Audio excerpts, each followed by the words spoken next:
ಕರ್ನಾಟಕದ ಇತಿಹಾಸದಲ್ಲಿ ತುಂಗಭದ್ರಾ ನದಿಯ ನೀರು ನಿಲ್ಲಿಸಿದ ನಂತರ ಮತ್ತೆ ಹರಿಸುವುದು ಅಸಾಧ್ಯವೆಂದೇ ಕಂಡ ಸಂದರ್ಭ ಅದು.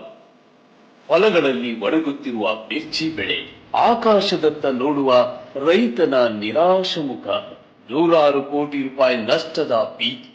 ಆ ಸಂಕಷ್ಟದ ಕ್ಷಣದಲ್ಲಿ ಬೆಳಗಾವಿ ಅಧಿವೇಶನದ ಸಿಎಲ್ಪಿ ಸಭೆಯಲ್ಲಿ ರೈತರ ನೋವನ್ನ ಮನದಾಳದಲ್ಲಿ ಹೊತ್ತ ನಾಯಕ ಇವರೇ, ನಿಮ್ಮ ನೆಚ್ಚಿನ ಶಾಸಕ JN ಗಣೇಶ್.